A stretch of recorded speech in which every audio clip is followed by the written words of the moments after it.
if you stop, you're going to fail. So when people talk about having a plan B, the plan B is for the failure. You fail when you stop. I found that anyone that has a plan B, there is a guarantee that the plan A will never happen because you've even let that plan B exist. My placement on Empire and ESPN, that's free work. Just working with an artist, that artist had connects, boom, it got somewhere else. Yeah, free work pays even if it doesn't pay up front. Everyone around me had this safe plan, and by me not wanting the same thing, I was a loser or an outcast. That was my main thing. I never wanted to be the I could have been guy. Like, I am that guy, not could have been that guy. It just follow you because nobody else can live for you. But that's the gift, is like everyone fucking starts somewhere. Yep. And so you saying, you know what I'm saying, you know what I'm saying, you know what I'm saying, that didn't stop you. Nope.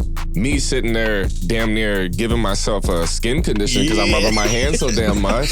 That was the beginning. What's up, everyone? Welcome back to a new episode of the Free Game with Crack podcast. Today I have my boy, my dog. They call me Heat. Yes, sir. Yes, sir. What's good, man? How are you? I'm good, bro. Feeling good. Blessed to be here with you on the show. I'm excited to have a good conversation this Monday morning. Yes, sir. Yes, sir. I'm ready. The goal is to give the 18-year-old version of you some free game. All right. Be humble. You're very humble. Always. But for a moment right now, let's not be so humble. Okay. And what are some things that you have wisdom, knowledge, game on that the 18-year-old version would be, he's lost? Yeah. I know you're married. Yep. You've been pursuing music for how many years? Man, over 15 years now. 15 years of dedication. Yeah, 15 years. All committed to one craft. Yep. Being able to, it's one thing to learn how to do something you enjoy, but it's another thing to be able to make money from doing something you enjoy. Absolutely. Then it's another thing to be so good at doing that you also have the gift of teaching. So you've grown your YouTube channel to how many subscribers? We're over 40K, approaching 45,000. About to hit 50. About to hit 50. Yes, sir. Let's go. Can't wait. I'm excited to see you hit 100 next year. I'm ready for that plaque. Yes. Yes. Now you're getting into trading. Yep. You're a father. Yep. You got a lot of free game to offer. Lots. I'm ready. Okay. First question is, let's say you get in the Uber and the driver's like, all right, young man, tell me about yourself. What do you do? Yeah. How do you describe, what do you do, Heat? I describe myself as an entrepreneur. Okay. That's really it. Sometimes I tell people, depending on who I'm talking to, I would tell them I'm a music producer. But yeah, majority of the time, just entrepreneur, because I don't just do one thing in music. It's like a multiple things in music. So entrepreneur, I would say for sure. Do you enjoy small talk, or how do you feel about it? Because I know you said with some people, it depends. I've always struggled with that because I think I'm too specific and literal. Like when somebody asks me, yo, what do you got planned for the day? Yeah. My brain goes into literally telling them what I have planned for the day. Every versus, detail. Too much details. And I got to get better at that. Yeah. Because I feel like they just presented me with having to explain that shit. Like my dentist, when he asked me, he'll say something about, so you got some plans for the weekend? It's exhausting to me because I'm thinking like, I could tell you everything. I have so many fucking plans. But most people they just say, I don't know what most people say because I've always my whole life overwhelmed people with the details. Got you. Or I just say a lot. Yeah.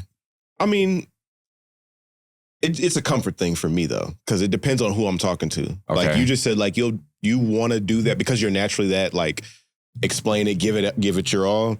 For me, it just depends on who I'm talking to because do I need to give you all this information? You know what I mean? Yeah, are you someone who I'm going to see an hour from now or 4 hours from now? Like, it probably won't matter to you. You know what I mean? So small talk, it just depends on who it is. If I'm somewhere and I know that this is all we got to do right now, like, I'll engage, if nothing else is happening. But for the most part, I'm not like against it, but I prefer to just not do it.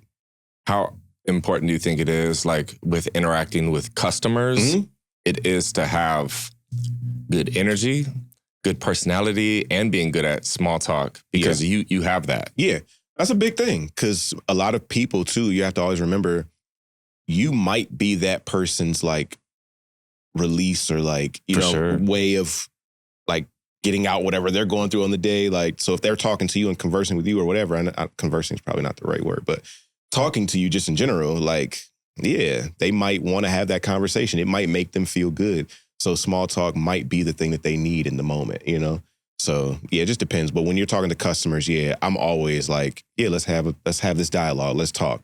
Because you might need that for that moment. And I got to figure out what you need.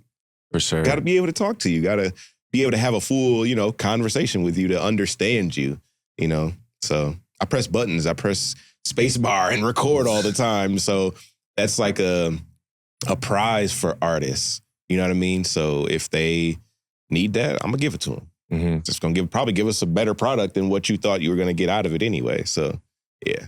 How many years have you been doing sessions? I want to say the first time that I ever recorded somebody was 2008. Tell me about it. Like, what led to it? Where were you? Who was the artist? Yeah. How'd it go? Shout out to Jackson. That's where I'm from. Okay. I won't say the artist's name because he may so happen to watch this. But yeah, he was in the studio. We were in my grandma's basement.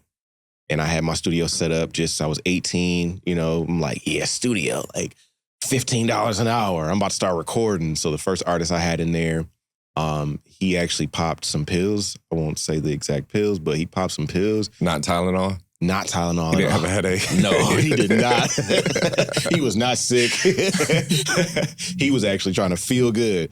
But yeah, so he popped those pills. And I just remember him taking off his shirt, telling me it was like hot in there. And I'm like, it is the summertime, but it's like nighttime. Like it's not like burning up hot. And in the basement, we had these very small windows because, in the Michigan basements, we don't have like real true windows in our basement. For sure. So I had to like pop it. It's like a little vent window. So I did that. And he's just screaming in the mic. Like he is yelling. He is turned up. That's the first session too? First session. And it almost turned me away because I'm like, what? Like, this is how it's supposed to go? But no, not really, because he's just one artist of all these other artists that are around you. So it was just an experience and a learning experience to figure out, like, do you really want to do this? Because this is what's going to come with it. So you got to be ready. So yeah, I just, from there, kept doing it because I liked it. I liked the process of like figuring out like, oh, the EQ, oh man, that doesn't sound good. Mm-hmm. So that's what intrigued me and made me keep going. You know what I'm saying? Not the fact that someone was jumping around in my studio, because it wasn't from excitement. Yeah. How did you even know where to start or what to do? Like for somebody watching this right now and they're like, yo, I think it's fascinating the fact that you're the part, because the engineer is the one that's running the room. Yeah. You're in charge. Absolutely. So there's people that love music. And I think that there's a lot of people that have a love for music. Yeah. But they know that they can't sing or can't rap, but they're trying to find a lane, or they're not aware that there is a lane for them. Yep. And I think between the two of us, we've proven that there's a lot of lanes you can go. You can make the beat for the artist. Yep. You can record the song for the artist. You can help with writing. You could take the pictures. You could shoot the content. Yep. Like there's so many different avenues that you can go down. What led you to doing that? Because also I feel that a lot of people that do make beats or do the different avenues, at one point they tried rapping or singing themselves, realized it wasn't for them. So then they're like, shit, I still like music. Yep. And then they find another lane. Yeah. How was it for you? I'm that guy you're talking about. Okay. Right now. Yeah, exactly that person. Like I was rapping at first. What age? I was 15. 12. 12? Yeah, 12. Rapping at 12. Because, all right, so we'll back up a little bit. So I'm that guy. And you were asking, like, how did I know or how did I figure that out? My stepdad at the time had a recording studio in our basement. This was analog days. It wasn't a computer. It wasn't any of that. He had it was like a Tascam, like 12 track or 8 track or something like that. And it was still like a tape, like a mini kind of fat, like tape that used to go like in the camcorders back in the day. I don't know if you remember those. Yeah, it was like one of those, right? But you had like 8 or 12 tracks on this like machine that you could record in. So one day, I think I was like 10, 11 maybe. He was like, I'm going to set you in front of this keyboard. I'm going to hit record. Here's the drum machine. Here's the keyboard. It's already set at all the sounds. The sounds are in the drum machine. I'm going to put the mic in front of you just like this right here. And everything is going. So you just record for as long as you want to record. I was like, bet. Hit that record button. He went back upstairs. I was playing, rapping little stuff about my class, my classmates, hitting on the drum machine, stuff like that. And I'm like, yo, this is dope. Yeah. Like, I'm actually listening to myself in the headphones because he had the monitoring on for me and I could hear everything that was going on. So that intrigued me to want to do it for myself. So then I started rapping. Okay. So then I got into rapping and then I figured out at 12, 13, like, man, I am not good with words, like putting words together and making them sound cool. I can say words, obviously, but I can't make them cool. But I like the other side of putting the beats together, being that person that moves the knobs. So that intrigued me more. My boy Miles, he put me on a program when we were younger in middle school called Hip Hop EJ from the UK. You remember that? Yeah.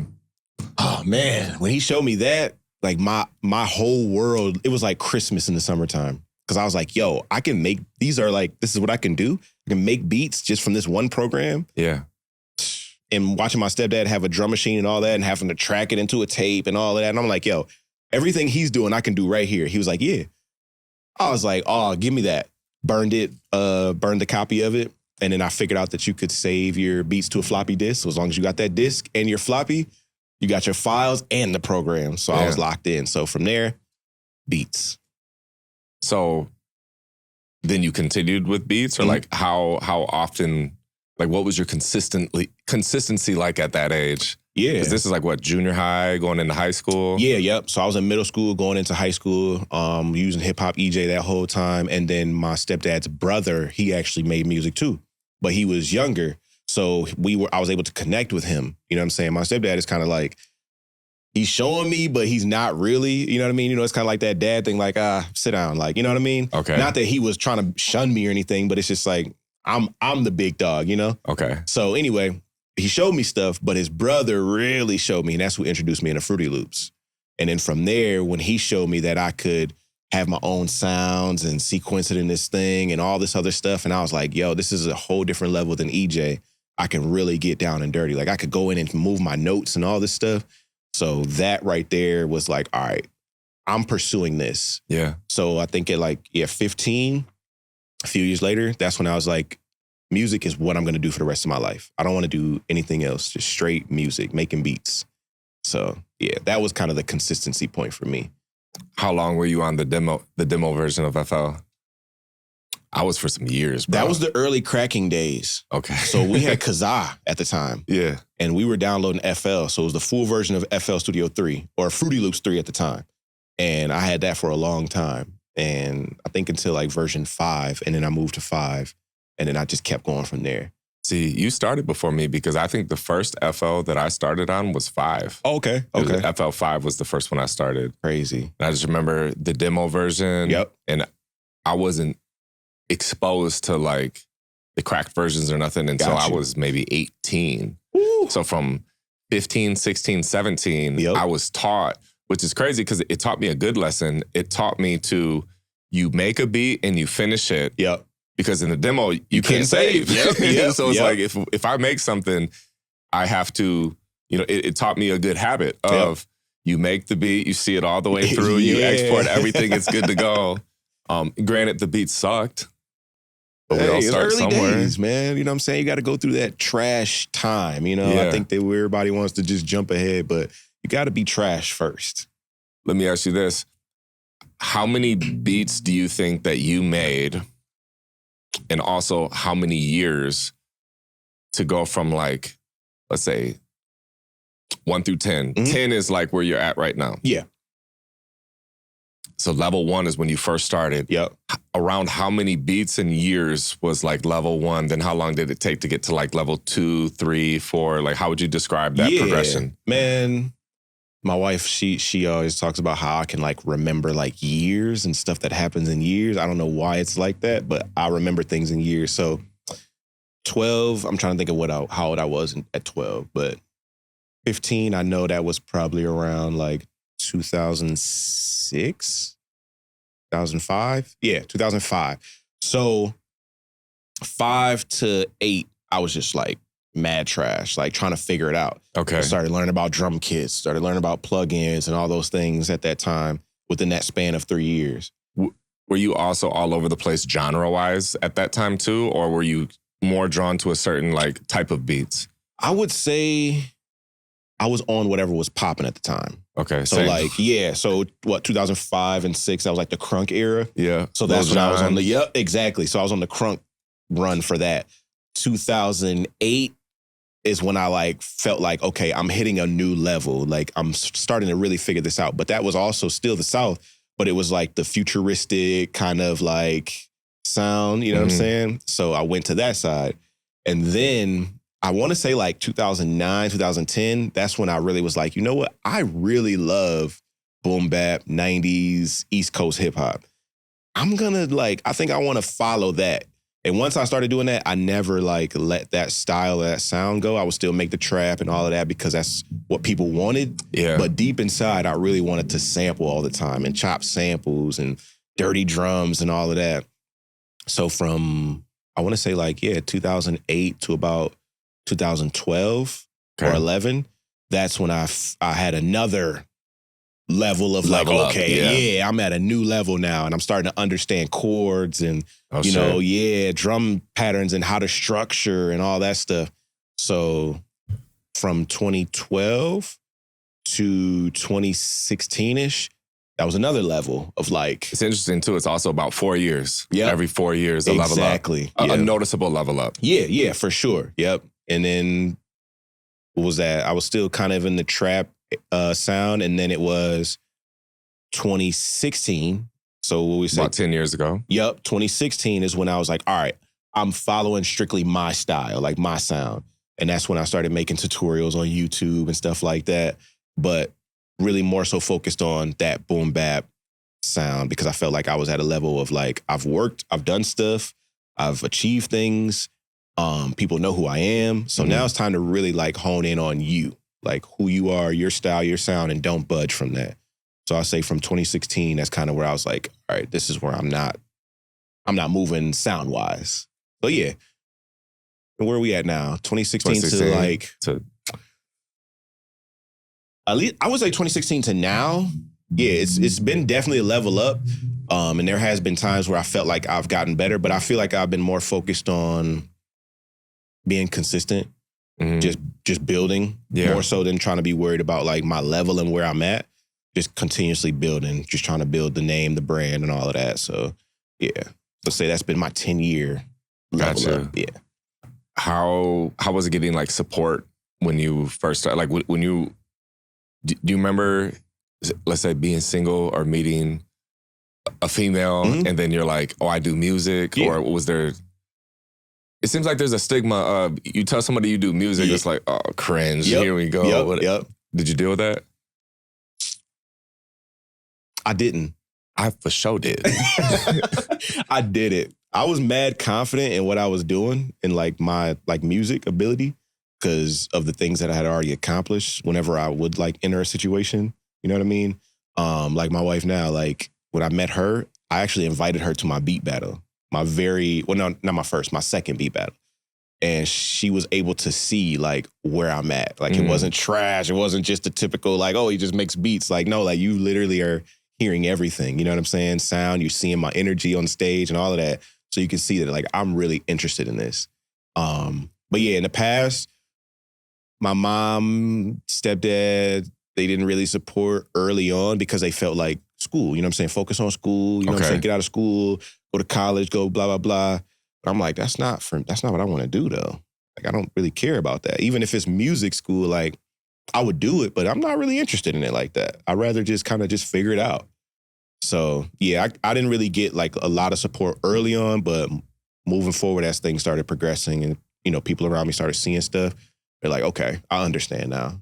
What advice would you give to somebody? Because it was a really big, I guess, chapter or season of my life.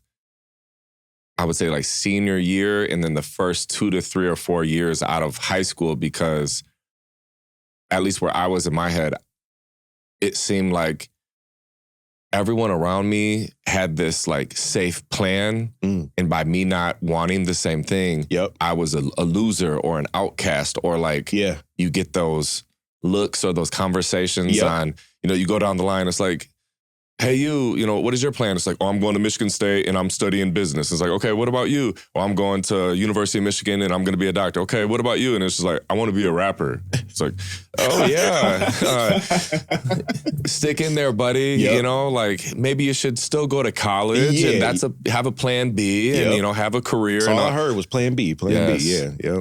Yeah. And I mean, for somebody that's coming up and they're dealing with that, I would say just understand that you're going to deal with that. That's just a part of life. Someone older than you or a parent or something like that is always going to feel like you need like a secure plan. And sometimes secure plans don't always work out though. Mm-hmm. So I could have this college plan. I could go to school, but then when I get out of school, is it guaranteed I'm going to get that job? Is it guaranteed I'm even going to stay in that field?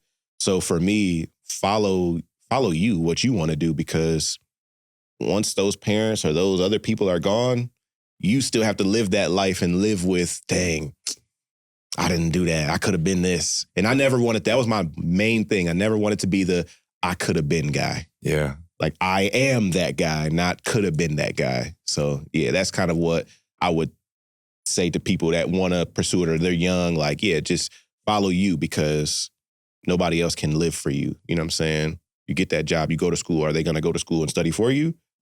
You know? So yeah.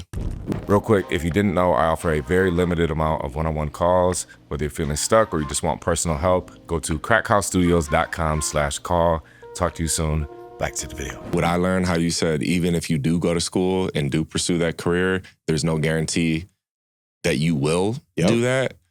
I found that anyone that has a plan B, there is a guarantee that the plan A will never happen because you've even got that fallback. Let that plan B exist. Yep. So, like with growing the studio, I mean, you're in the trenches with me, so you've seen the struggle. But like, I mean, there is no plan B of it's gonna work or it can't be. Well, you know, I'm gonna try with the studio, but if not, then I'm gonna get a job at this warehouse because so and so said he put a good word in for me. It's like, no, fuck no. Yeah. It's like, this is going to work or this is going to work. And exactly. You know how like, and this may be a weird analogy, but you know how you turn a light on? How do you turn a light on and off? You flip a switch? Right? The light's not going to come on unless you flip that switch, right? Yeah. If you stop, you're going to fail. So when people talk about having a plan B, the plan B is for the failure. You fail when you stop. So it's a constant like figuring it out. Every business is figuring it out. You know what I'm saying? We watch it with major businesses. They go through these moments of like something happening and then it's like, oh shoot, we didn't know. Now we're going to figure out how to get through that. That's just all it's going to be. Your whole career is figuring something new out. So just do it. I'm the big strategy planning guy. Yes, sir. And I've learned that can be become a negative thing. Yeah. Because being strategic, and this is what I've learned from books, is a lot of times you want to have 100% of it figured out before you go do it. But they say, I mean, I'm sure some people say 60% or 70%, but like at max 70% and then like take action is where I'm at now. So there's so many different things that you'll never account for until you actually do the shit. True. And you're not even aware of them. So the analogy I give is like, pretend that there's a stick figure, right? So that, let's say my phone right here. Right? Yeah. This is a person. So this is the head, this is the body, the legs, the arms. This is you. Yep. This is any person out there.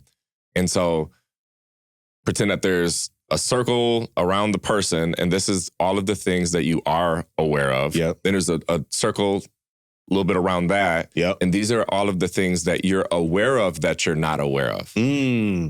Right? But then there's this infinite circle around that that's ginormous. And these are the things that you're not even aware of that you're not aware of. That's big. I like that.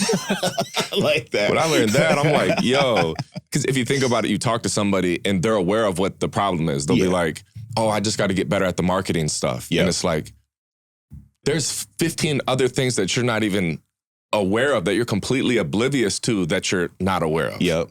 These are just the things that you're aware of that you're not aware of. Yep. There's Yeah. 10x or a million X of things that you're not aware of that you're not aware of. No, that's real. That's real. I like that analogy though. I like that. That's real. I'm cooking sometimes. Yeah, I mean, because that same analogy, people use that for their business. Like, yo, Crack House Studios, boom, these things, boom. And then you start looking at the other stuff like, oh, shoot, this is here too? Yeah. Oh, shoot. Oh, that's there too? Like, yeah, so I understand that analogy for sure.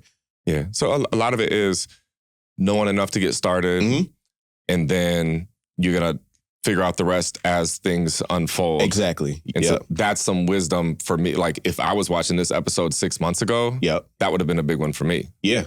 Because I would have been the guy that's still like, but it still doesn't make sense on paper or planning. It's like, bro, we know enough of this. Now let's go do it. Yeah. I'm even doing that with my week. Like, there's a girl, Layla Hermosi, you're aware of her? I do know her. Yep. Shout out to the Hermosis. Yeah. But yeah, I seen that she said every Sunday she plans out her week. Oh, I think I watched the video where she talked about that. Yeah. Yep. And so me and Alyssa have been trying to do that these last few weeks.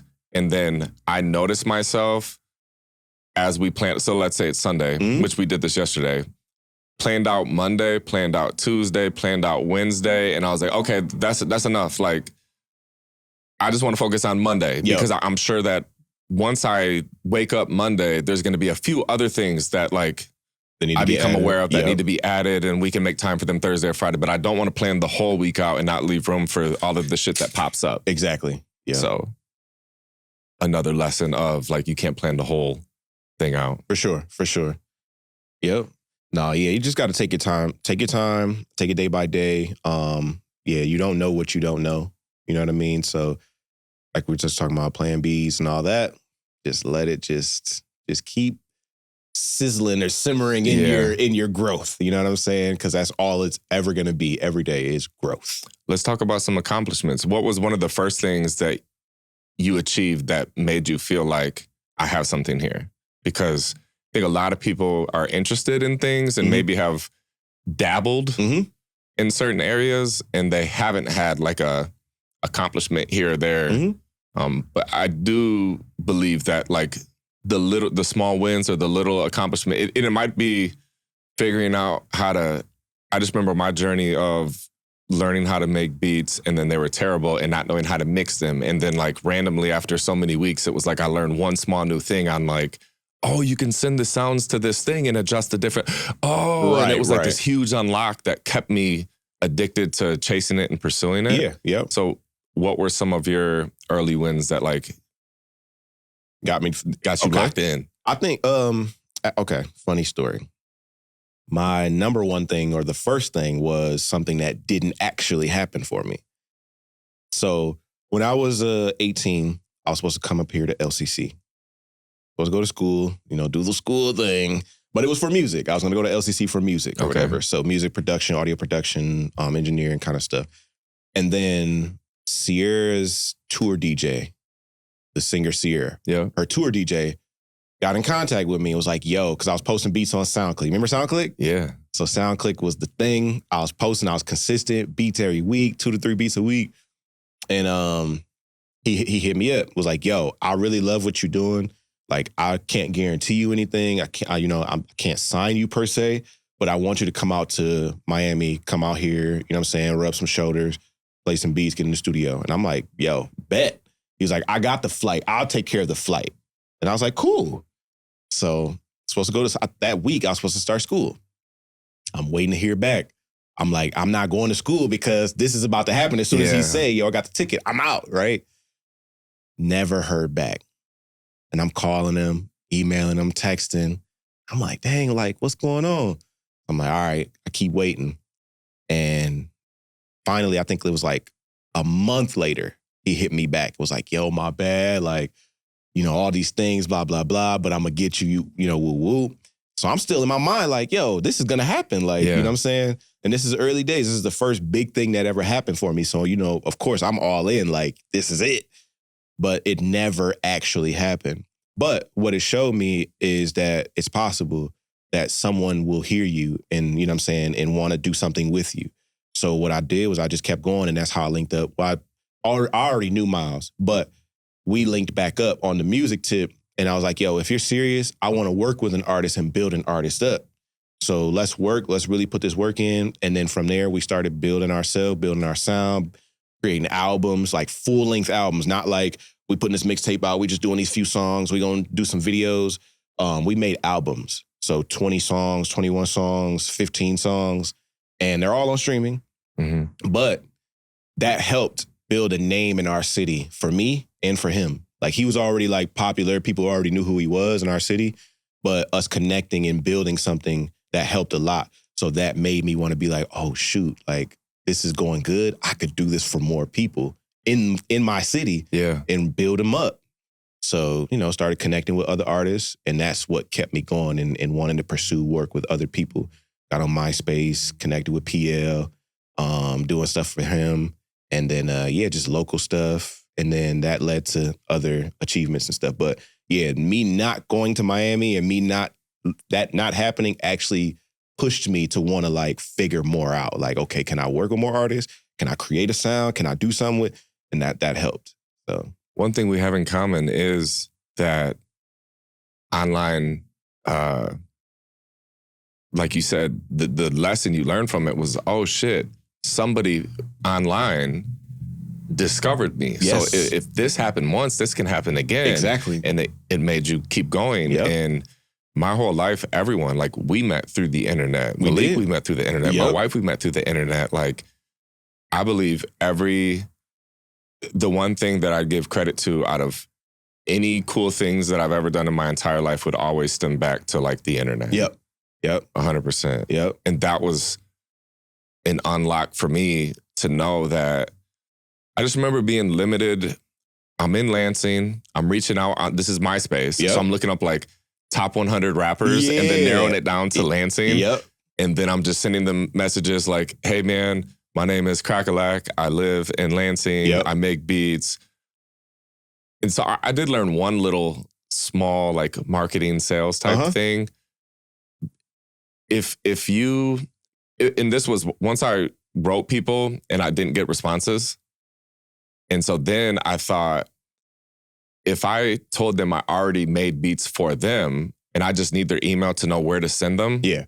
It's different than saying, yo, I make beats. Let me know if you want to buy my beats. Exactly. Or like if you ever want to buy beats, here's my store or whatever. That's not that. But if you reach out to somebody, and so I would say, hey man, introduce myself. And I would say something about a specific thing. Yeah. Like, and this is MySpace, you could put your music on your page. Yep. So I would say like that song that was on your page, I liked a lot. And I made a folder of beats for you. What's your email so I can send them to you? Yep. So now it's like the reciprocity. I've already done something for you. Yeah. You just got to send me your email. Yeah, what's your email? And I did that. And that was how I got my name out here locally in Lansing to start producing for different artists. Yeah. And actually, Brian Windham, he goes I heard to your that church. name. I heard that, yeah. Blessed Hands Detailing. Oh, yeah, okay, yeah. Yeah, he put me in the game. He would call me his little white brother. And so I'd be like, okay, you're my big black brother. Right. We had this white and black thing. And he'd call me and I'd answer the phone. He'd be like, what a white boy. And I'm like, what a black man. And he'd be like, you white cracker. And I'm like, well, I can't come back to that. But he was, I don't know, maybe 5 to 10 years older than me. Okay. And a lot of the artists at that time were, like, I was young. Yeah. So I was like 18, 19. And the artists that were more established in Lansing were in their like mid-20s or so. Yeah. And he was friends with them. Okay. And he was early on, he had this thing called GMB TV 3000, which was more like a media thing. And he would go to the local studios and just pull out the camcorder and be like, what up? It's your boy B. Winham. I'm in the studio with this person or that person. Okay. And he wanted to do like this DJ Khaled produce an album or like kind of curate an album. Compilation type of thing. And then I was his white brother. He liked my beats. Yep. And then he was like, white boy, I'm a get some beats to this artist or that artist or that artist. Yeah. So through him, he helped me connect with a lot of the local artists. Okay. And but through the internet. Like we met through MySpace. Yeah. And then from there it was connecting with other artists through MySpace. And then at the time I had this home studio and he would meet me at the home studio with one artist, and then I'd like play them beats. They'd pick out a beat, then they would record it. And I mean, I was doing this for free. So it was like, no money for the beat, no money for the studio time, but I'm letting them get a taste of like what I could offer, because I was a no-name person that no one heard of. So no one was really vouching for me, but he was. So it was due to his network or his, you know, what they thought of him. But yeah, that helped me out. I got a similar story of that same thing too. I don't know if you ever met him, but his name was, he called himself Champagne City for a while. Okay, so you know who he is. Okay, So with him, early days, going back to my early beat making days, he like, I won't say discovered me, but when he found me and found out like, oh shoot, we got somebody like this in the city making beats like this, he took it upon himself to want to help and, you know, take beats to different studios, because he would be in the studio with bigger artists and stuff like that. So he would take beats, even if it, like a placement didn't happen, he would always tell me like, yo, I can't guarantee you anything, but just let me at least take the beats and at least see if people will rock with it. You know what I'm saying? Because if something happens, I'll manage you. So I'm like, cool.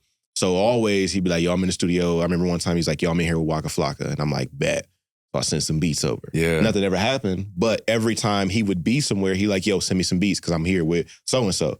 All right, cool.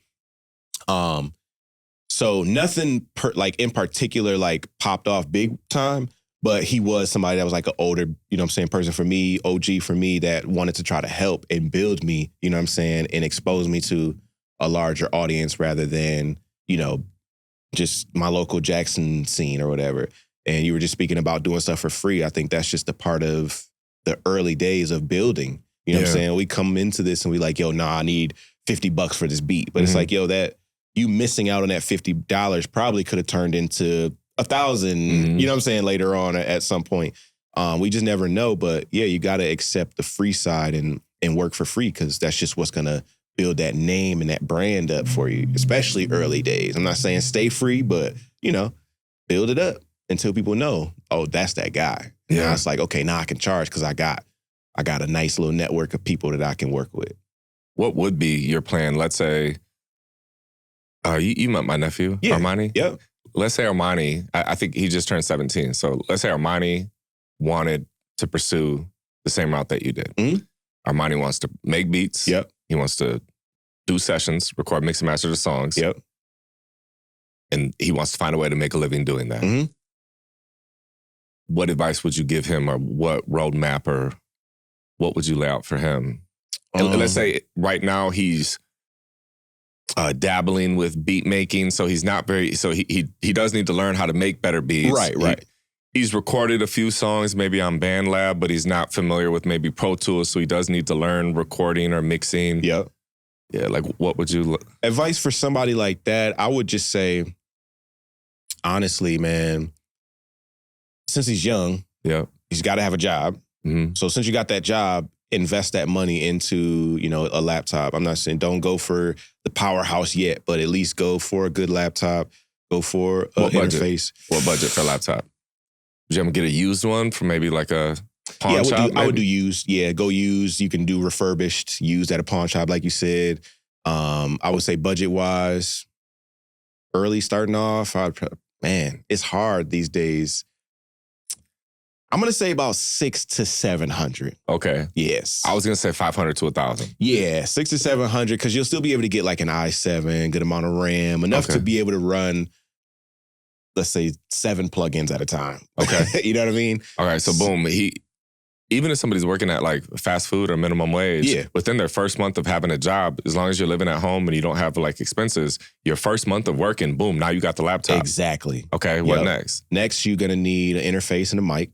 So that's another probably 2 weeks to a month of working. Okay. So, but that budget, $300. Okay. Let's go Focusrite interface. It's about $100 to $150. A good mic like the one I use an Aston Origin. I think that's a $200 or $300 mic. So yeah, you're looking at about $300 to $400 right there. So your first 2 months of working. Yep. Month 1, get the laptop. Yep. Month 2, get an interface and a mic. Yep. Okay. Yep. So you're at about $1,000 right there. Yeah. Now, of course, you need the programs and stuff too. Okay. Now, I won't say it on here because I don't want to promote that, but there are ways to get programs until, you know, to at least hold you down until, you know, you get the money to be able to buy full licenses. So figure that out. And then, you know what I'm saying, go from there. Now you're able to start recording and working. And I would just say YouTube University all day. What are some options for software to make beats? What are some options for software to record? I would say making beats, the easiest for anybody to get into would be FL Studio all day, because it's just so easy. Anybody can get in there. You can get right to work. There's like Ableton, there's Logic, but I think the learning curve for those programs is a bit higher than it is for FL Studio. Okay. So I would just get FL Studio to learn the basics. And you can record in there too. So you can record vocals, you can make your beats in there and all that. But that would at least get you started. Pro Tools would be the other option. You can make beats in there too. It's just a little convoluted for me. But I mean, for recording, it's the best, honestly, option out there. I mean, I'll say that too, bro. I was using this software called Cubase. Man, I used to use Cubase too. For 17 years, because the first interface I ever bought was called a Lexicon Omega. It was $300. I had that one. And it came with a free... Like the LE version of Cubase. Yep, right? Yep. So I learned Cubase and just like stayed with it. Yeah. Like I feel like I definitely mastered Cubase. Yep. But then I noticed, like you said, Pro Tools is the king for recording, mixing music. And everyone was using Pro Tools. And this is like around 2020 at the studio. Yep. And I'm like, at one point there was 4 or 5 different engineers at Crack House Studios. Yeah. And each engineer was using their own software, their own shit. And I'm like, yo. Because then some people would, you know, normally work with one engineer, but then that engineer's not available. They'd want to get in the studio on this day, so they'd book a session with a different engineer and want to like work on the song they did with the other engineer. It's like, yo, we use different software. And I said, bro, everyone's got to switch to one thing. As much as it breaks my fucking heart, I've used Cubase for 17 years. I have no problems with it, but it makes sense for us all to use Pro Tools. Yep. No, absolutely. So everyone, if I'm switching, everyone's switching. Yeah. Yep. No, I fought it for a minute. I know you know that. I fought it for a little bit because you're using FL, then Studio One. Studio One. Yep. Studio One was just so easy and smooth, and I was just like, man.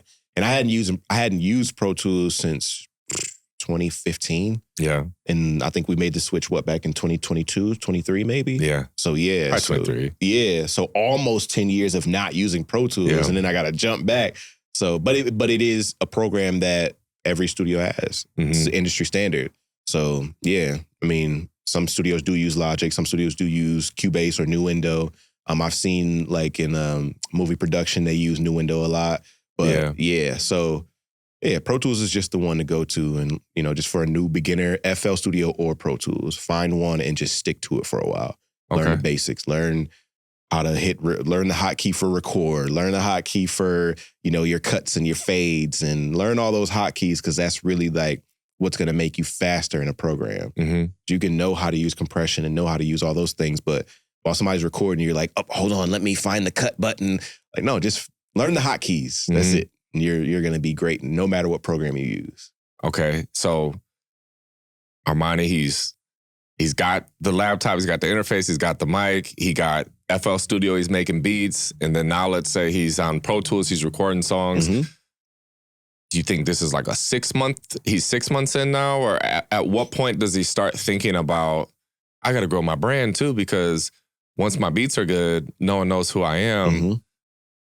When would you have them start making content as well? Or would you have them start making content from the beginning, maybe documenting the process of like building? I would say building it up from the beginning, especially in the world that we're in now. Back in the day, MySpace, we didn't have to really worry about recording video so much. It was more so like picture based. Mm-hmm. But yeah, now in this world that we're in, or time that we're in, video is king. So record your journey. Record the process of you growing. You know what I'm saying? We watched that firsthand with Kyle Beats. We watched him grow from being this kid in his bedroom at his mom's house to then being able to buy his own house from music. You know what I mean? He's one of the early, like, I guess, documenters of, you know, growing as a music producer. Most people were just like, all right, I'm gonna teach you how to make this beat. But Kyle was like, no, this is like my life. This is what I wake up and do. It's my vlog kind of thing. Like he's documenting every process from good to bad. It's there. So I would say definitely from day one, even if you're not good, I always tell people this, let people grow with you. You know what I'm saying? Because everybody wants to start at like step 10, But a lot of people can't relate to step 10 because they're not at step 10. Yeah. Show them that you're at step 1 and then let them grow with you to step 2, let them grow to step 3 and so on and so forth. Because people will, you'll build a following because they've been there since day 1. Everybody likes saying, yo, I watched you since day 1. Everybody likes saying that. I mean, even me as a consumer of artists, like when I used to find artists, I'm like, and somebody else finds them, like, dog, you didn't even know about them. I found them, but a lot of people like saying that. So just being able to document from day 1 to day 1,000, somebody was there with you from day 1, even if it doesn't feel like it. You just dropped a gem. That was a gem. Got to, man. We got to. I think that's how I would describe somebody's personal brand would be building in public. Yeah. If you think about it, like as much content as I post, I'm not even doing like close to what I could be doing to show what it's really like building the studio. Same. And I think that the video of me crying, talking about the studio almost closing and shit, that was like maybe okay, so I have brought people here and when I show them the studio, they'll say to me, no, I remember you first walking around pointing at walls and saying, oh, this is going to be this and we're going to put this here and then this here and then this here. Yep. So I have done a decent job, but I wish I would have documented it more into a series, which I still can. Yeah. It's like shit. Next week I could do episode 1 of building the studio, episode 1 and whatever. Yeah. And it's more exposure to what we've been talking about, allowing the businesses to see the growth too. You know what I'm saying? Because you're getting into more of working with businesses and creating content for businesses. They actually get to see you grow your business at the same time. Yeah. So I'm growing my business. I'm creating the content showing the business. Now you want my business. You have the proof of me doing this. It's a win-win. Yeah. But sometimes I think that for me, even, and maybe for you too, but I get caught up in like, do people really want to see this? Do people care about this? And that's a downfall of being a content creator or just an entrepreneur in general. Like, do people care? Then we find out like, oh, shoot, y'all really do care. Y'all do want to see this. Yeah. So, it's just getting past that, like getting out of your own head is a lot of what it is. A lot of my like creative decisions these last few years have been me getting in the way, which is, thinking the same thing. Like I filmed 2 studio tour videos, didn't edit them. And so now if I were to edit it, like the studio looks completely different. Yep. If I go back in time, I wish right when I would have got the keys, public, live, like, day 1, just got the keys, here's the studio tour, and it's just empty everything. Yep. But public on YouTube, because I've done stories, we're building this, we're painting this or whatever, but there's nothing on you. And that would be one of my regrets. Footprints. That's really what it is. It's just having a playlist on the YouTube channel that's called like Building the Studio or The Build or some shit. Yep. And it's just all like a series of episodes of updates on the studio. And me and Alyssa have been doing one thing though. We now it's cold as fuck, so we're not doing it. But what we were doing was every night going on a walk together. Yep. And so we have some videos in her phone from the last maybe like 6 months or so. Of just the walks. I'm holding up the bank account. I'm holding up the Shopify. And I'm like documenting certain things. Got you. To show. Yeah. Because I do want to tell the story, but I was making the same mistake that you were just saying that people make. That's why I said you dropped a gem for me. Yeah. Because in my head, it's like, I'll tell the story once there's a happy ending. Yep. Because right now I'm in that, the part of the movie that I feel like the more I shared, the more people would care to be rooting. It's like they don't know how much I need them to root for me right now because I'm not that level of vulnerable yet. But I think that posting the video, talking about the studio almost closing is more of that. Because I thought of posting a video the following day being like, because it got decent engagement, like reached a lot of people. And it's like, all right, you guys seen the video. If anyone needs some business, we are open. Crackoutstudios.com. Please support. Like, I don't know if it's bad timing, but shit. People, people like seeing like, and I don't want to call it a downfall because it's not a downfall because it's growth. Growth, but people like seeing the fall and the rise. You know what I'm saying? We like that. We like stories. You know, so I think that people are more interested in everyone's story, even if you feel like you're boring. Like someone's interested in that story though. So yeah, back to like Armani growing and building. Yeah, just let people see you, you know, grow. Let people see you fall. Let people see you be stagnant. You know what I mean? You know how cool it would be to go back and watch a video of you being like, "What up? It's Young Heat." However your voice sounded back then, and you're like, "So I'm waiting to hear back from Sierra's DJ. It's been 2 weeks, but I'm about to be going to Miami soon." You know, like I just dropped out of LCC because I'm going down there. I'll let you guys know. Like I wish you had that. I do. No, me too. Because that was the early days. I had a fat camera, like how the cameras we use now. Like mine was I don't know what they called them. What were they back in the day? What was the name? Like a digital camera when they started putting the recording on the digital side. Yeah. It was just a fat little Canon camera, and I was just recording that on that digital stuff. Just my process, what I was doing. How did you know to do that though? Like, were you? Did you discover somebody on YouTube and you're like, yo, I like watching this dude do this thing. I want to try to do it myself, or what led? Early days, I was into forums. So forums are like message boards, kind of how we got Discord now. Yeah. And people would like post their setup. People would post their setup, stuff like that. So I was always intrigued into that. Like, I want to see what your studio looks like. Yeah. So I would take pictures of my studio and things like that. But when I found out that, oh, shoot, I can record it. So my first video was me recording my little home studio at my mom's house in my bedroom. I didn't have monitors. I had a fat Dell screen, you know what I'm saying, with the fat back. And I had some surround sound computer speakers that my boy gave me. They were dope. They had the sub and all that. And so I recorded that like, this is my setup. You know, here's my speakers. They're really good, blah, blah, blah, explaining all that. That's still on your YouTube channel? That was MySpace. Oh, okay. That was MySpace days. It's not on there anymore. Damn. They removed all that stuff. The profile's there, but the videos and pictures are gone though. I wish I had it, man. Dang. What's the oldest video on your YouTube channel? What does it show you doing? Or like, what was your first uploads on YouTube? When you made your channel, what was your big game plan and vision for your channel back then? Like, okay, I'm about to sign up for YouTube. Yeah. Because I'm about to start doing what? I didn't have a plan early on, man. Honestly, I was watching, because the early YouTube days, the like bigger producers were making like videos. Like people would come to them. They were more so interviews though. They weren't like the producer being like, yo, check out my studio. I'm in here making beats for Jeezy. Like it was somebody interviewing them like Drummer Boy. And they would come in and be like, yeah, so how do you make beats? You know, show me your setup. Show me all your stuff. And then producers started showing like real IRL, like in real life stuff, you know, from normal people, not from like big time producers.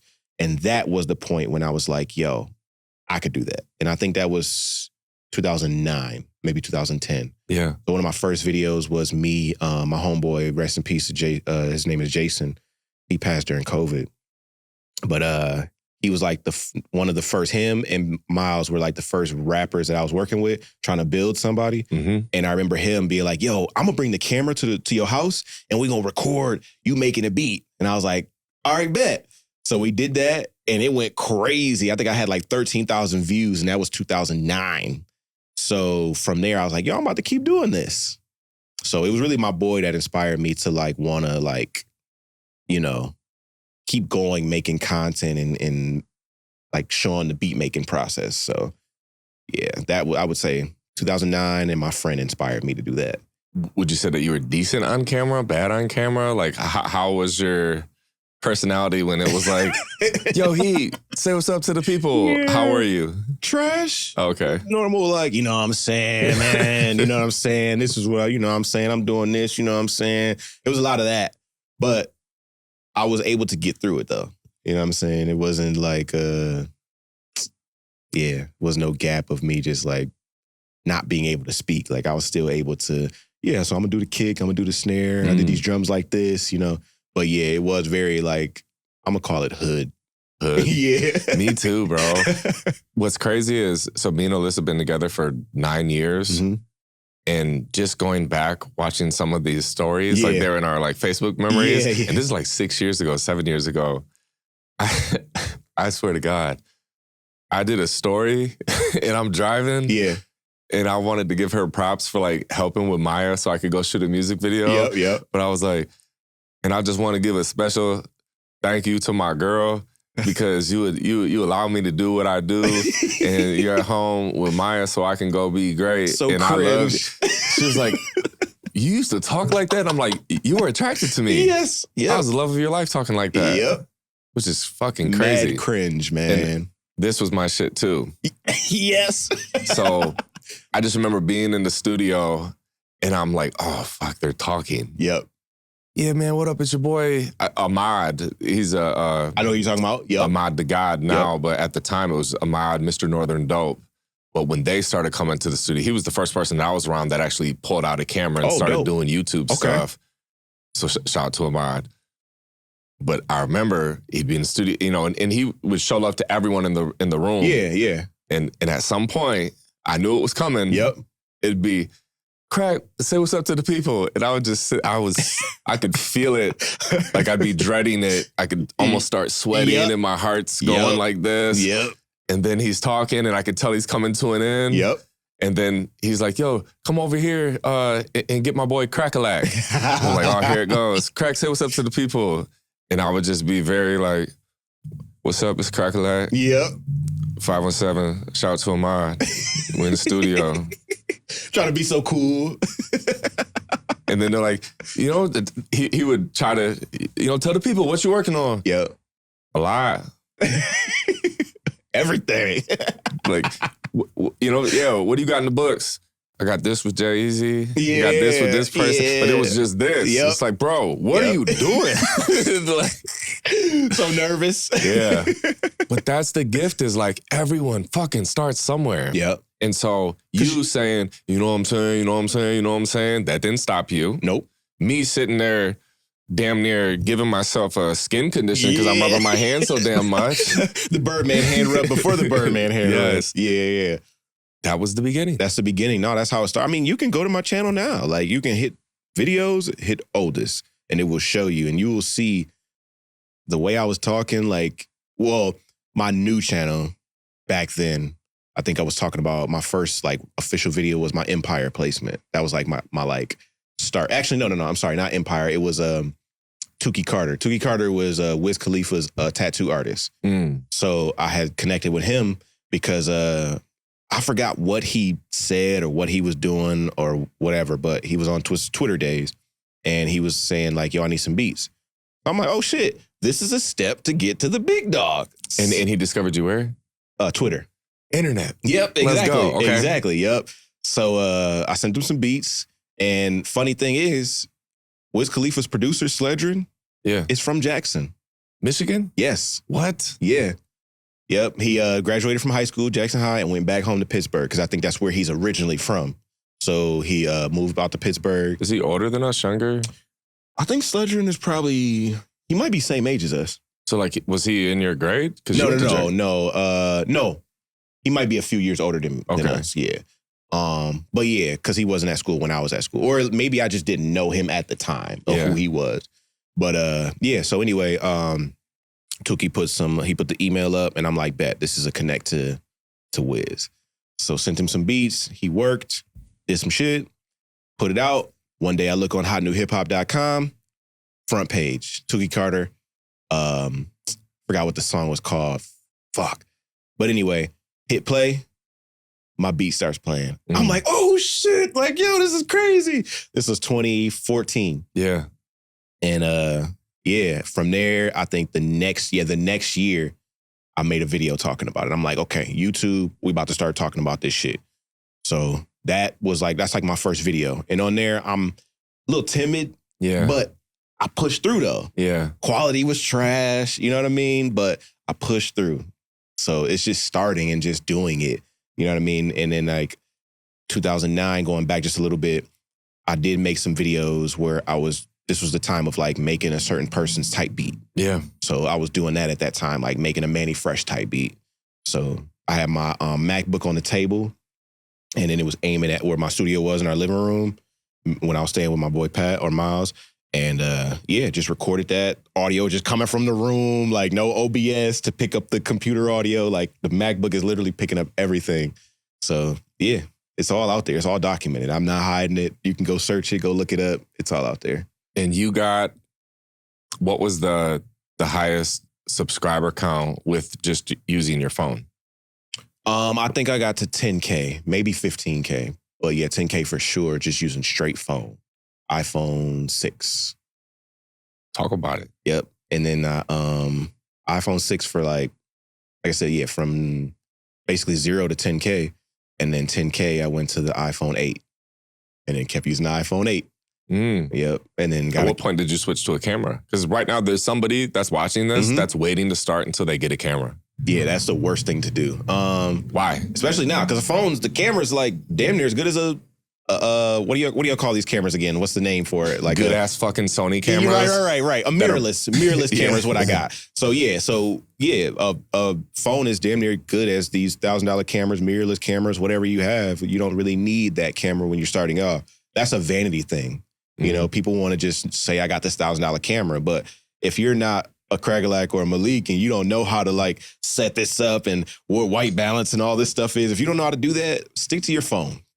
Because it's going to just set it up for you, already there. You just need to set it to brighter or lighter, depending on the lighting in your room. That's it. But yeah, phone all day. What about audio? Would you use like a wireless mic or clip-on with your phone? Or yeah, I would say it's funny. Did you for a while use no mic at all and just use the phone? Or? I had a little Shure mic. So I was working at Guitar Center for a while, and we used to get discounts. We had this program where you could go straight to the company and get the product for the price that like Guitar Center would get it for. So I got a Shure mic that connects to your phone. So it's like I forgot what the name is for, a dynamic mic for your phone. So it just clipped at the end of the phone, mic is the other end, and I just used that for a while. And then it was pointed at me towards my desk, and I was cooking up like that, and then recording just the audio from the computer so I could go back and forth between real audio and then camera mic audio.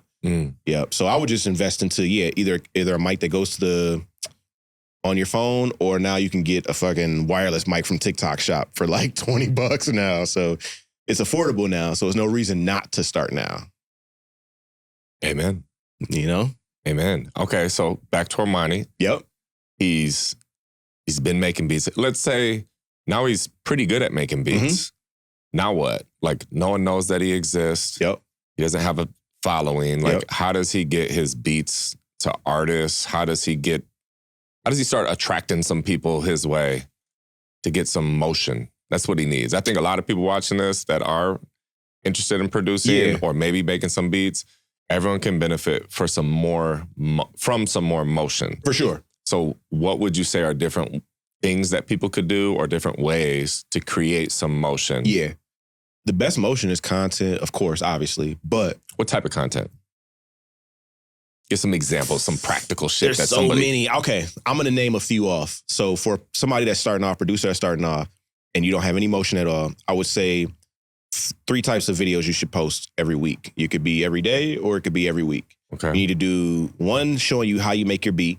Like, yo, you could talk to the camera. Yo, made this beat last night. I want to break it down for y'all. Boom.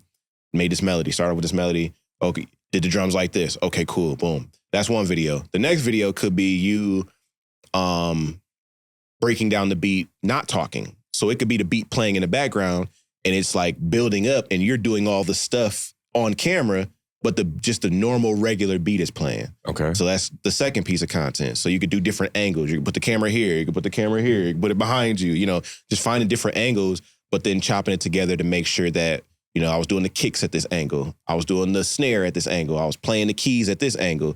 So now you got like a few different angles. The other thing would be just posting just your beat every day.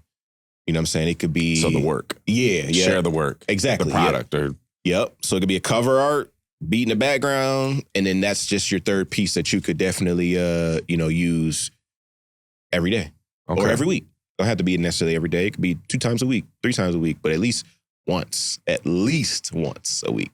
What about building with an artist versus, okay, building with an artist for one, let's talk about that. And then free work. Yeah. Honestly, building with an artist, I would say that that's later because unless you're a people person, if you don't know how to like get in a room and talk to people and like just be yourself, if you can't be yourself in a room with people, I would say worry about connecting and building with an artist like later. Okay. Don't worry about that early on. Connect with some artists if you can, but the other thing would be, just working for free with as many artists as you can. So that may be your friends who think they can rap, you know what I'm saying? Work with them just to learn the process, how it is being in the studio with artists, you know what I'm saying? The lingo, you know, things like that. And just do as much free work as possible because sometimes free work lands or creates paid work. Mm-hmm. And for me, that's happened many a times. You know what I'm saying? My placement on Empire and ESPN, those were free. That's free work. Just working with an artist. That artist had connects. Boom, it got somewhere else. So free work pays even if it doesn't pay up front. Yeah. I have a story with that. It wasn't specifically free work, but it was like cheap work. Yeah. At the time, I was doing, I don't know, maybe $1,500 was like my bottom for music videos. Yep. And then the rapper Eminem had the group D12, and one of the members of D12 was Bizarre. Yep. I get a DM from Bizarre one day, and it says, "What up?" And so I'm like, "Oh shit, this is Bizarre. This is D12. This is the actual page." Yeah. And so I said, "Hey man, what's up?" Right? No response. Yep. 2-3 weeks later, and I seen that he followed me. 2-3 weeks later, I get another random DM from Bizarre again. It says, "What up?" So I said, "Hey man, what's up? How's it going?" Yep. No response. Fast forward maybe 2 months, I get another random DM. "What up?" And so I screenshot it and I put it on Facebook and I said, I think Bizarre from D12 is flirting with me. And then somebody commented and they were like, "Bro, maybe he's trying to work with you and he just don't know how to ask." Yeah. And so I responded to the third one and I said, "Are you interested in getting a video?" And he said, "Yeah." So I'm like, "Oh, that, you know, like." Yep. So I was like, "Dope. You know, when are you looking to do a video or something?" And then he was like, "What do you charge?" And then I said $1,500. Yep. And then he said, "Can you do it for $300?" I'll tell the story. It is what it is, I'm sure. Yeah. But and I thought to myself, I was like, okay, this is, you know, a fifth of my value that I charge right now. But at the same time, there could be opportunities that come from this. Yep. And I was just trying to measure how relevant is Bizarre today. Yeah. And this is sometime in the last like 5 to 7 years or so. That was that video that you shot where he was or like in the boxing ring or something? That was actually the third one I ended up doing. So okay. This was okay. This first videos. And I thought my first reaction, which this is probably pride and or ego or values or whatever, it was just like, I charge this. Like, you've done this, and this, and this lowballing me. But then I calmed down, I reflected. I'm like, you know what? There could be opportunities that come from this. I have been fortunate to get paid my asking price for all of my services for so many years. And it has been a while since I've done a random free thing for, you know, I think even, you know, I'm 20 years in and I still would do opportunity type of gigs today, depending on the level of opportunity. Yep. So I think that goes to show too that there may be some people out there that are like, hell no, you need to pay me for anything and everything. I've been doing this for so many years. Yep. No. Yep. So I ended up saying, okay. Yep. I shoot the music video, and I remember when I posted the picture with him on set, at the time, I might have got like 50 to 100 likes on my like social media posts, and I got like 400 to 500. Damn. And a lot of comments saying like, "Oh, props, bro. He's the OG. He's a legend. He's this." That's and then dope. when I was in Detroit filming with him, there was a lot of people coming up to him, "Yo, can I get a picture with you? Oh shit, this Bizarre from D12. This Bizarre." Yeah. So I'm like, okay, this was a good decision. Yeah. And I hung out with him all day, and he was cool. Yep. Well, then, you know, you do a good job, you do good work. Right. People get to experience what it's like to be with you. And so then he reached out to do another one. Yep. And he won the same $300. So I did a second video for him, and this was a tribute song to his grandma or grandpa that passed away. Okay. And so I was like, this is an important thing. It's special to you. You reach out to me to do this. Like, that's a responsibility. Yeah. I appreciate that. Did a good job. Then it was reached out to do another one, and that's the boxing one that you seen. Got you. Well, fast forward, I get an email. There's a country rapper named Katie Noel, and she had a manager that was like in his late 40s or 50s or so, the same age as like Bizarre. Yeah. So he's on that era of Bizarre, seeing Bizarre and seeing his music videos. And there's a white guy in Lansing that goes by Crackalack shooting his videos. And he's like, I got this country rap girl down here in maybe Tennessee at the time. Yep. I want to connect them. So I get an email, and he discovered me from those Bizarre videos. So I end up doing a video for Katie. Yep. Then end up doing 4 or 5 more videos for Katie. And then I end up becoming friends with her. She comes up to here, does an album. Yep. That transpires to one thing into another. And then I meet Adam Calhoun, which may or may not have came from all of this stuff. But like all of these opportunities that I see may not have happened if I would have said $300, I'll charge this. And I don't know if this is a hot take. I don't know if this is good to even say, but I feel like being an entrepreneur is nonstop like network marketing kind of in a Very sense. true. Because like you just said, you connected with one person who then connected with somebody else, you know what I'm saying? So yeah, it's just a bunch of like just compounding of networking, you know what I mean? And that's kind of what I feel like that should always be your mindset. Of course, we want to make money. We're going to make, like, the money's the byproduct, though. Yeah. You know what I mean? So, yeah, you got to constantly network. We talked about it when we talked about guests for the live. You know what I mean? Like, you got to network with other people, more people, even outside of, like, your circle. You know what I'm saying? If you just feel like they're dope, reach out to them. You know what I'm saying? Connect with them and try to work with them, because you just never know what could happen. You know, it could be somebody that you wanted to get $300 from them, but you might have to say, or they might be like, no, I don't have it. Can you do it for $150? And you might have to take the $150 at the time, but that $150 may turn into 4 bands, 5 bands, 10,000. You know, you just never know. You just got to kind of take it by opportunity or by chance or whatever, and just hope for the best every time. Plus, I think when you're reaching out to people, 1, it forces you to be on offense. 2, it's like personal growth to get out of your comfort zone. And then 3, if you think of what it feels like to be on the receiving end of somebody reaching out and it's like, yo, Heat, love your content, love everything you're doing, man. I got this thing going on. I'd love for you to be a part of it. Yep. That's going to make your damn day. Yeah. So it's kind of, because I do that with this podcast. Every episode so far, I've had a new guest every single episode. So it's forcing me to be the person to like reach out to somebody, and maybe my DM is the thing that makes their day. And maybe they've been, because I'd say life is like this, right? It's this up and down and up and down. But maybe when you send that DM, it's one of those low points, and then they read it and they're like, man, because maybe they're questioning, is it working? Is it not? Whatever. And then you get that DM and it's like, yo, I want you to be a part of this thing I'm doing. Confirmation for them. Yep. Just keep going and keep doing what you're doing. Let's talk about the live review. Let's talk about it. How do you, like, 1, you're good at it. Thank you. 2, you love music. I do. After all these years. Yes. Why do you still love music? Like, what about it?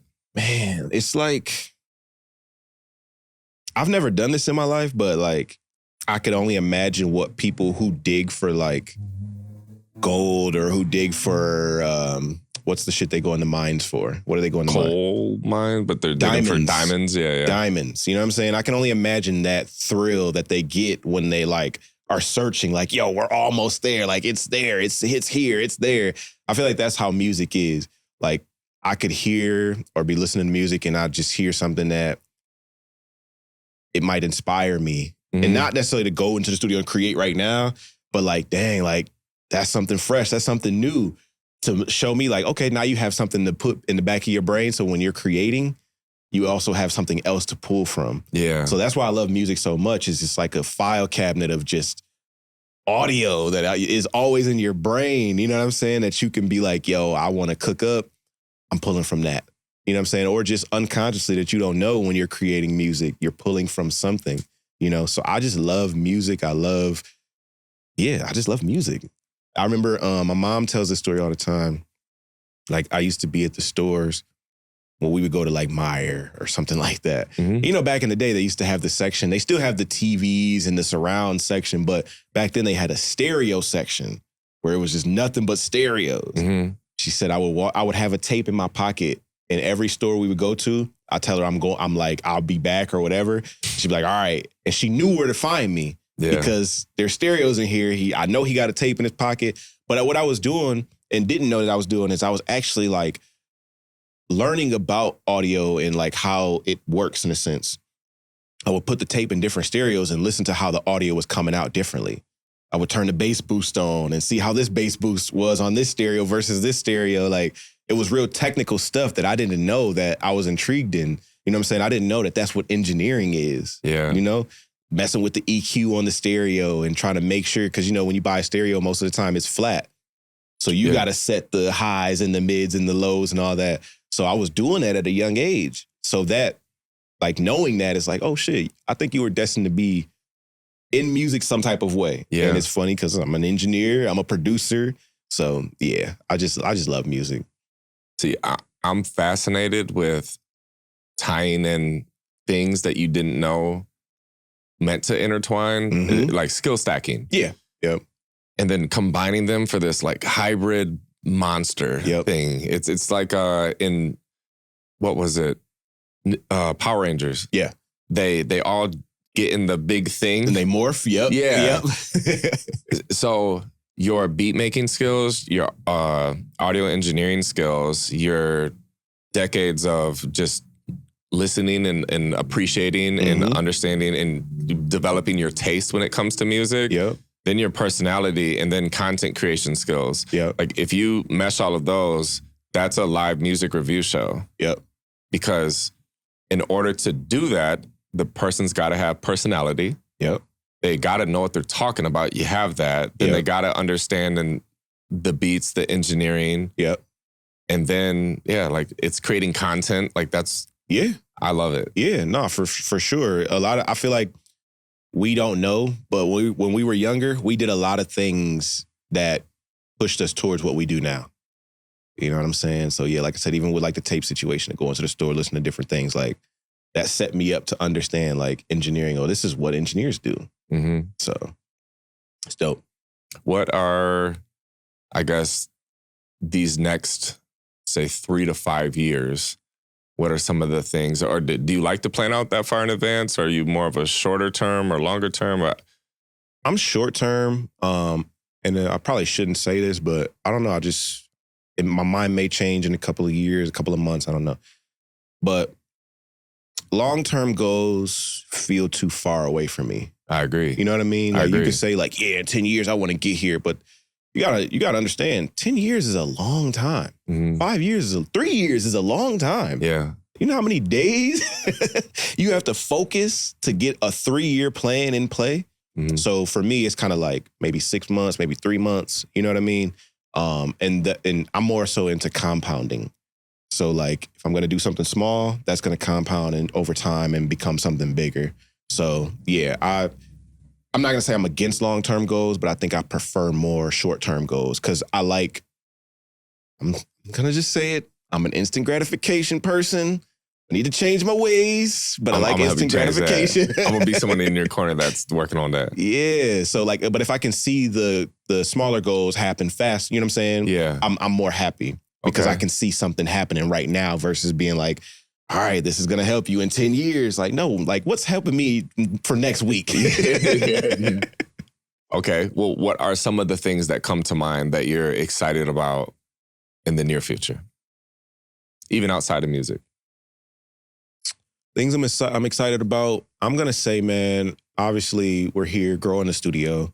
That's one of the big things. And just seeing how this plays out. I know that I'm not necessarily the owner, you know what I'm saying, per se, but being a part of it and watching it build and become something. I've been here since it was in the one room, you know what I mean? Where we only had the one space. Yeah. So we could only have one artist at a time, you know? Now we're at a point where we can have 2 sessions going at one time. So it's like the growth, I'm here for that. So yeah, watching the studio grow, getting that plaque within the next year, being consistent again on that side of things and creating content.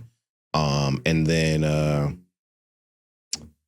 growing as a trader, because I've been stepping and dabbling into the trader world and I'm understanding a lot more.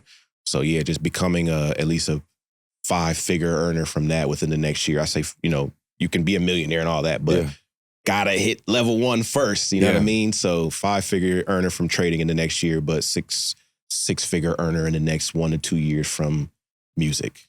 What do you think attracted you to trading? Systems. Yes, trading is a system and having a consistent system. I've really been lately, I would say the last 2 months of writing things out, writing a system, a checklist of things. And trading has taught me more of that. I know what I need to do on the music side to have a system and things. And I essentially do have a system, but I think trading taught me that systems are very, very important because you can lose a lot if you don't follow your system. Oh, okay. So, so that means, you know, maybe trading 1 time a day, you know what I mean? Having a goal of the day of how much you're going to make, stuff like that. Like, you know, I'm only entering if this happens. I'm only exiting if this happens. Like there's parameters in place that no matter what happens, this is going to save you, that system. So, yeah. What do you think attracted you to it, though? The fact that, like, the upside of the financial freedom of... Yep. Okay. Yep. Literally. Was it a certain person that introduced you to it, or was it just something that you've? Because like I've obviously always heard like there's people that invest and do stocks and different things like that, and some people are very good at it. They make a lot of money doing it, and it is also risky. And there are people that have lost a lot of money doing it. Was it introduced to you, or were you just self-drawn towards it? Self-drawn for sure. I started off doing the investment side. So like putting money into some stocks and just holding that and letting it sit. Back to the instant gratification. I like it right now. So day trading, that's what attracted me to day trading. Is like, oh shoot, I'm seeing people make $500, $1,000 in less than an hour. Yeah. Yo, that's somebody's weekly paycheck. Yeah. So understanding that, dang, that's possible over there, not waiting a month, 6 months to get that 1,000, I can actually make that in 5 minutes. It's possible. You can lose that in 5 minutes too, you know what I mean? But back to the systems and stuff like that. But who attracted me? It was a guy named Doyle Exchange. He actually is from Detroit. And he went to Western in Kalamazoo. Okay. So I found his channel. And this is like early on, he was only making like $200 a day. And I'm like, okay, I like to see the people who look like me and are at the level of me, but like figured this thing out. Yeah, yep. So, because, you know, you got the people with the Lambos, the Porsches, the penthouses and all that, but that's not an attraction of mine. Like, I want to travel. So if I can use this, say, okay, studio's paying my bills, YouTube is paying bills, but trading is now allowing me to travel the world. Yeah. That's what I'm attracted to. Yep. So yeah, just the freedom to be able to do what I want to do, take my girl out on a random day and just spend $100 and not have to worry about, oh shoot, we just drained $100 out of the account. Like, no, like, it's cool. We about to get that back tomorrow. Yeah. So yeah. What about marriage? You and Coco do some fun shit. and that's my baby, man. Like that's my baby. You guys have a good routine down on specific days of doing activities and like, and, you know, listen, we do want to participate in some of those as well too. But like, how important do you think it is having off, like having those certain days or times where you are off and it's just like, I'm with my wife right now and we're going to fucking go kayaking. Yeah. It's important, but it's easy to get trapped in that too. Okay. And not trapped like, oh, I'm with my wife, I'm trapped with my... No, but like in the sense of like, that gets fun. It's fun. Like, you know what I'm saying? Not having keep doing it. Yeah, not having to worry. Like, I'm with my girl. Like, we're having fun. Like, it's attractive. But it can pull you away because you want to like, you want to lay out. You want to be with your girl. You want to just chill. And you got to find the balance of like work and fun. You know what I mean? But it's important to have that because let's say people who think like you, right? Mm. And they don't have an Alyssa. They're probably going crazy right now because they don't have that outlet. They don't have someone there that can help bring them back to like crack, you know what I'm saying? Or help bring me back to heat, you know what I mean? So some people are just go, no matter what. And then they end up lonely people, end up, just kind of like work is like everything.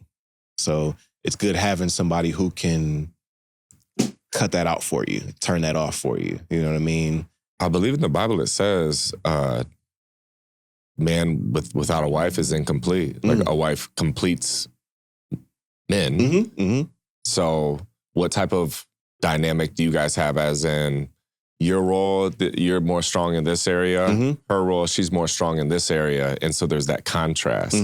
Because I know for myself, I would never in my life even be drawn to a woman that's like me at all. Like me and Alyssa, we really are yin and yang. Yeah. Like my strengths are her absolute weaknesses and her strengths. I'm like, we'll talk. So this is like a real thing. I'll say, sometimes we're driving and she's quiet. And I'm like, I like to ask people, what are you thinking about right now? Right? Yep. Just to see kind of like, what are you thinking about right now? And she's like, nothing. I'm like, what do you mean? She's like, nothing. I'm just kind of like looking at the trees and stuff. I said, but are you thinking about anything? Yep. She's like, no, I'm literally present.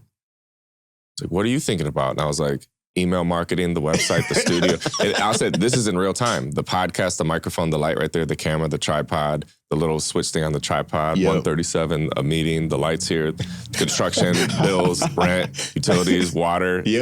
Gotta pee, hungry, food, lunch, dinner, the whole daughter. laundry list like it's like that. Thought shit. So I've been asking, damn near begging Alyssa, like, embrace your superpower more because right now you're suppressing it. Got you. And like, I crave that and I need that. So like, you may feel like you don't want to annoy me or maybe hurt my feelings or tell me something I need to hear, but like, you're actually hurting me by not doing that because I prefer the feedback. I ask for the feedback. I'm damn near begging for the feedback. And I need you to tell me when to slow down. But like, respect my superpower of speed, vision, foresight. Let's build, see the big picture. That's my gift. But then her gift is the opposite. It's enjoy what we have right now. Let's be grateful. Let's be present. Let's be mindful. Let's slow down. And it sucks that, and maybe it's through meditation I have to do more of, but I've noticed when she gets through to me the most, it's when I'm high. And when you smoke, it like slows you everything down, you know? And so I'm looking and exploring, finding that balance between, it's like my sober state right now is like what you would want for our team. It would be like, let's keep crack sober during the day. So he can just go. This. But at some point, we got to get this motherfucker high or meditate or do something to be like, yo, you're spiraling. That's what Malik has said. Spiraling when I'm like, this is due tomorrow, but then this isn't done and we still have to get this. And how are we going to, and now I'm panicking. And I start like spiraling. It's like, yo, you slow down. I would say she's more, her strong point is more of like communication. As in like being direct? Okay. Being direct, and then like, let's say we're doing something. She's the planner. Like it has to be planned. Like I need to know what's going on. Like you can't surprise me with things. Like I gotta know. So my thing is, I'm more laid back. I'm more chill. But she's like that person to like, all right, we can't be too laid back. Like we gotta do this. We gotta get on point with this. So that's our kind of like, I guess, dynamic there. So that's good for me because I'm super laid back. Like you've experienced this with me, but I won't do stuff. Like I'll just forget or just like not. The boy be chilling. Capital C. But she's like, nah, like we got to do this. We got to do this. Like this needs to be taken care of. So I need that type of thing. So she helps with that for sure. And I think we kind of try to do that for both, but her more so doing that to me because that's what I need. So that's her superpower for sure, is making sure that we're on point. You know what I'm saying? What about your superpower? My superpower, I would say definitely system-based, organized in a sense of like we were talking about folders that one day. Remember, like that's who I am for her. Like she's kind of like all over the place with like papers here, papers there. Like I'm kind of like, nope, like let's try to put them somewhere so that we know where it's at. Like, let's, that's kind of what I am. So I'm good, like system-based, organized kind of thing. So yeah. What do you like more, doing or teaching? I'm trying to think about. I think I have a balance. I think I like a balance. Yeah, I've over the years I've grown to be okay with learning. You know what I'm saying? Continually, always being a student, because it's what you're going to be your whole life. You know what I'm saying? Because somebody is older than us, right? So somebody has already experienced or been through something. So we're constantly learning something new. You know, even younger people. So you remember Ryan from Heat? Yeah. I got at least 10 plus years on him. Yeah. And I remember having conversations with him. Again, we met through the internet. Shout out to internet. Shout out to internet. But I remember having conversations with him. He's got to be like 21 and I was like 31 or 32, something like that. And I'm, kind of venting about business and this and this. And then even with YouTube, and I had been on YouTube for like 12, 13 years. Yeah. He had been on YouTube for like 1 or 2 years. Yep. And he's like, keeping up with everything. I'm like, understand everything I'm talking about. And I was like, no disrespect, but you're 21 years old. How the hell do you how do you have any idea of the things I'm talking about? Yep. And he told me he used to be really heavy. Like he had lost hundreds of pounds. Oh, he was like high 300 pounds. I did not know that. And he was basically saying, I used to be really heavy and I would read a lot of books. Got you. And so he was the bridge to me in reading. Yeah. Because when I learned that, I'm like, wait, I got, 10 to 12 more years on earth of life experiences, but you're knowledgeable on all these things and didn't have to learn, I guess, the hard way through experience with me. You read all these books. So then, I read my first book because of him, and then I became addicted and kept reading and reading. But so like he's somebody that's a lot younger than me that I've learned from. And when I posted the video on the studio the other day, crying, I got a handful of texts from people, and all of them were actually older than me, and they all specifically mentioned something along the lines of, "I know I'm older than you, but I look up to you," or "I know I'm older than you, but I learned a lot of things from you," or "I know I'm older than you, but you inspire me," or certain shit like that. So age can be even Maya. Maya's like 13. I learned so much shit from her, as in like me being a strategy guy. I tend to, and I try to do it less now, but I have a history of overthinking things. Yeah. And so seeing a 13-year-old's approach to certain stuff, I'm like, that is the practical, straightforward way. Yeah. So I am overthinking this. And one of the things with like niche accounts, my daughter, when she gets into Roblox, she made a TikTok account for Roblox. Okay. And just all videos on that. Oh, okay. Then she started doing like the 75 hard workout stuff. Yep. She made a 75 hard account for that. Where me, I'd be like, how can we balance some Roblox videos, but some 75 hard with some of this and this and this. But with her, it was like, oh, I want to do a thing. I'm going to make an account doing that. Yep. I want to make beats. I'm going to make an account to document my beat making process. Yep. I guess the downside is all of them were short term. And that's what I land on whenever I do try to think of the things is, okay, well, if I did have a channel on videography, I can think of X amount of videos, but would I still be making videos in 5 years or 10 years or whatever? I'm going to continue to evolve. And so I've been exploring that of trying to have the more long-term. Like vision or idea of, okay.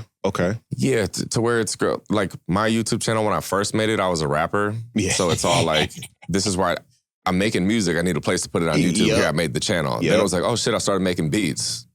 I'm gonna put it on this channel. Then it was like, I started shooting videos for customers and they were asking me to put it on my channel. So I'm like, that was there. Then I started vlogging and I had a kid and I needed a place to put it. So I have this clusterfuck of almost 100,000 subscribers. Of just different stuff. Yeah. Yep. And I do think a way to fix that is being more strategic and being more organized and having a similar value proposition to everyone, and that's what I've found now. But again, to tie back into the beginning when I was saying a lot of things you won't know until you do it. Yeah. Like as far as planning, from me participating on YouTube for 15 years, now I've found a way to tie in all of the stuff together. Okay. And what it is it's not just teaching music videos to people that do music videos or teaching like music marketing to music artists or teaching business or whatever. It's, if I were to kind of like summarize my whole career, it would be the one thing that's helped me the most is the fact that I've created content. Yep. So I would encourage anyone and everyone to create content.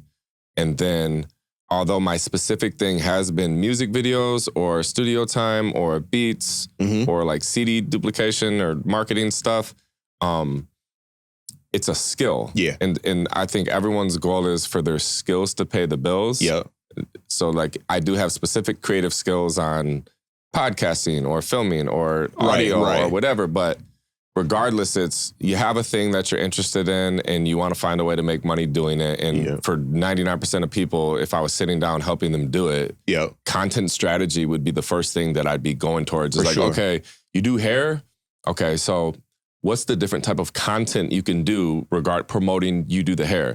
Oh, you make beats? Cool. What are the different contents that you could do that promote the beats itself? So like when you gave the 3 examples for content that people could do, in my head, I was thinking like, you said one was showing your process of making the beat. To me, I would categorize it as process. Everyone has a process for the thing they do. Your process could be, here's how I take pictures. Here's how I make beats. Here's how I record songs. Here's how I shoot videos. Here's how I cut hair, whatever. But everyone has a thing that they do, and one of your content buckets would be your process. Another one of your content buckets would be the product. I want to see, like, if I do pay you, what does the shit look like? Absolutely. You know? So having the product, and then I do think the person is important too, because you have so much personality. I'm finding my own personality. Like everyone's unique thing that is uniquely them is their personality. So then finding a way to showcase that too. Absolutely. You should. No matter what you do, there's at least 5 steps to what you do that you can make content about. So every step is a video.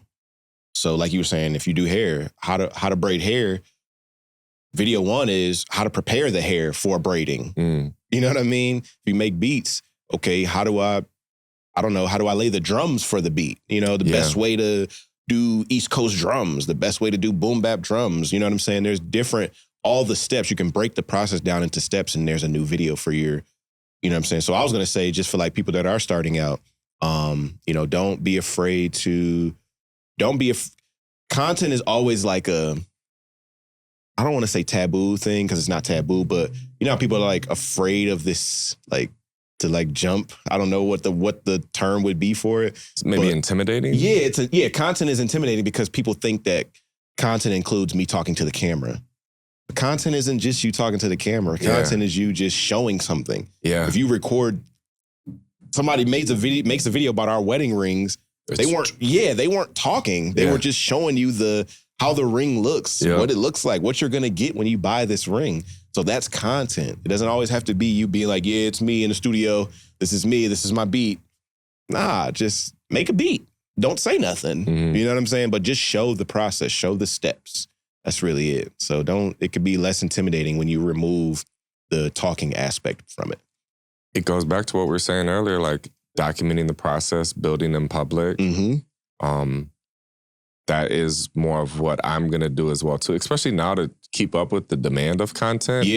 One of the buckets I think everyone should do is, Malik calls it like yap content, where it's just like talk to the camera, just your phone, about either a lesson that you just learned, something that just happened, your thoughts on something.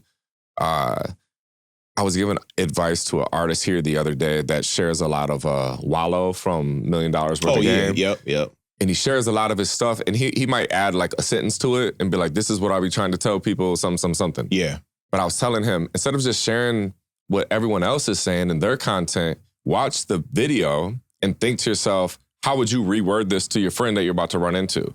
And then you create original content inspired from their content. Yep. Versus just like share their shit. Yep. Because I'm sure you've seen on like Facebook, certain people, you go to their Facebook page, they never share anything original. It's all just like their whole timeline is just sharing stuff yep. with no engagement, no likes. And it's just, That's what I hated about the meme world. Yes. You know what I'm saying? Because some people, actually this girl from Jackson, that's a friend of our family or whatever, but she posts on her Instagram, and she's not like a content creator or anything. I'm just using her as an example, but she posts memes like crazy. Mm-hmm. And it's like, we barely see your face. Every 27th post is your face.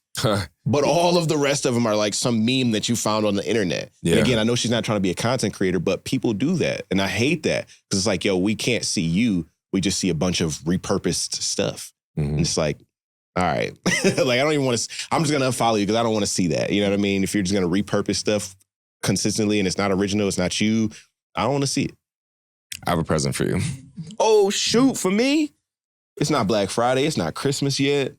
So you're probably staring at this hoodie, thinking to yourself, man, where could I get me a Royal Legacy hoodie? That's nice. And I got one for you. Oh, I got the black one. So we got the tan one. Color. Yes, sir. And the black one. Yes, here you go. Here. Oh, man, this is fire, bro. So based on that topic, let me ask you a question. Yep. So down the back of these hoodies, it says leave a legacy. When you hear leave a legacy and you're reflecting on your life, what comes to mind for you? Hard to say. That's a deep question on the spot. It's hard to say, man. Legacy, leave a legacy. Some of the things that come to mind, maybe.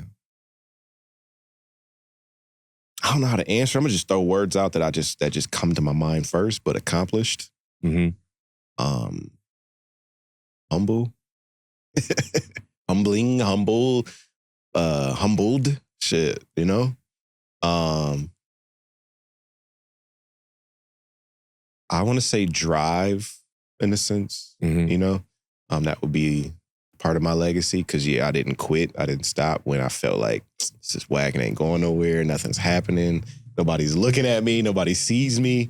But I kept pushing through it. So, drive. But as far as like the legacy that I think I want to leave,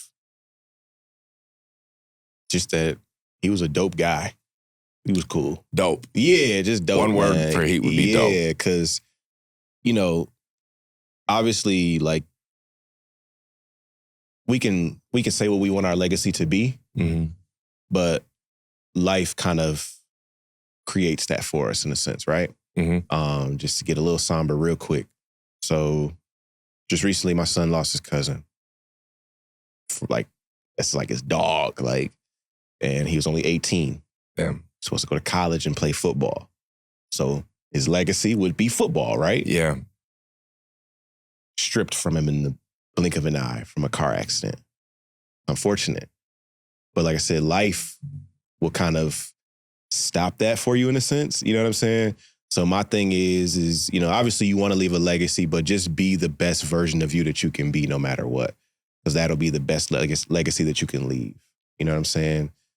Just be you. Be the best version of you. Remain humble. And just do what you want to do. That's it. Because no matter what, that's all that's going to be left. Is just what you've done. So, just do the best, be the best you can be, and just continue to go after what you want to go after, because that's going to be the best legacy to leave. That boy was a go-getter. He had drive. He was the cool guy. Like, I think that's the best legacy you could leave. RoyalLegacyClothing.com. Where can people find you? Man, you can find me everywhere. I did the great thing years ago of making all my social media one thing. They Call Me Heat. So wherever you look, just search They Call Me Heat, and you will find me on whatever you're looking for. So YouTube, Instagram, Threads. Yeah, I'm everywhere. Appreciate you being on the podcast. Appreciate you having me, man. Yeah. Long time coming. We gonna make it, we made it happen though. Absolutely. Yes, sir. Thank you guys for tuning in. I'll see you guys next time. Subscribe on YouTube. If you're listening on Spotify, please give me a favor and get a podcast 5 stars. Yes, sir. See you guys next time.